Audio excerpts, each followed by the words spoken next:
दोस्तों, आज हम बात करेंगे भारत के दिल दिल्ली की और समय के पहिए को घुमाकर पहुंचेंगे लगभग 100 साल पहले, यानी 1920 की दहाई में। यह वह समय था जब दिल्ली एक ऐतिहासिक, सांस्कृतिक और राजनीतिक केंद्र के रूप में अपने कदम मजबूत कर रहा था। तो चलिए दिल्ली के गुजरे वक्त की गलियों में एक दिलचस्प सफर करते हैं। 1920 की दिल्ली ब्रिटिश राज के साए में थी। 1911 में दिल्ली को कलकत्ता से हटाकर भारत की नई राजधानी बनाया गया था और 1920 की दशक तक नई दिल्ली क्षेत्र का निर्माण कार्य तेजी से चल रहा था। एडविन लुटियंस और हर्बर्ट बेकर जैसे वास्तुकार नई दिल्ली को एक शाहकार बनाने में जुटे थे। यह वही दौर था जब गांधी जी के नेतृत्व में आजादी की लड़ाई तेज हो रही थी। दिल्ली की गलियां, जामा मस्जिद के आसपास के इलाके और चांदनी चौक जैसे बाजार आजादी के नारों और जलसों से गूंजते थे। 1927 में दिल्ली ने भारतीय राष्ट्रीय कांग्रेस के ऐतिहासिक अधिवेशन की मेजबानी की, जिसने आजादी के सपने को और भी प्रबल बना दिया। उस समय दिल्ली का समाज एक अनोखे मेलजोल का केंद्र था। पुरानी दिल्ली, जिसे शाहजहानाबाद भी कहा जाता है, अपने पारंपरिक अंदाज में जीवित थी। चांदनी चौक, किला और दरियागंज की गलियां प्राचीन मुगल संस्कृति की याद दिलाती थीं। लोग टांगों और बग्घियों में सफर करते थे और बाजारों में हलवा, कुल्फी और कबाब की खुशबू दूर दूर तक महसूस होती थी। दिल्ली की होली और ईद खास तौर पर मशहूर थी। हिंदू, मुस्लिम और सिख मिलकर इन त्योहारों को मनाते थे, जो दिल्ली की गंगा जमुनी तहजीब की मिसाल थी।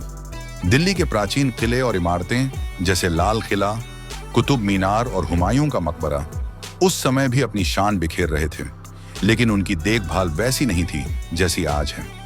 1920 के दशक में नई दिल्ली की योजना ने एक नया मोड़ लिया और इस दशक में राष्ट्रपति भवन, इंडिया गेट और संसद भवन का निर्माण पूरा होने वाला था।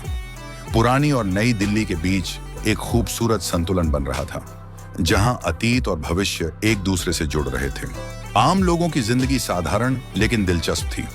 लोग सुबह की चाय के साथ दिन की शुरुआत करते और शाम को बाजारों में टहलने जाते।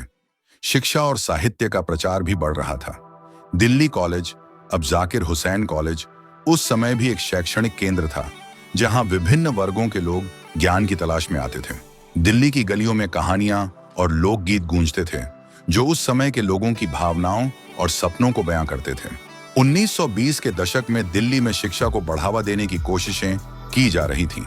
दिल्ली विश्वविद्यालय की स्थापना 1922 में हुई, जो उस समय एक छोटा शैक्षिक संस्थान था, लेकिन समय के साथ यह ज्ञान का एक बड़ा केंद्र बन गया।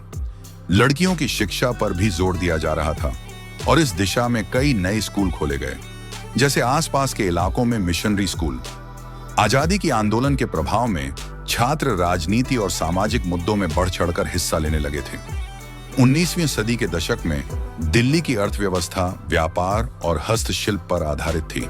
चांदनी चौक, खारी बावली और सदर बाजार जैसे इलाके दिल्ली के प्रमुख व्यापारिक केंद्र थे।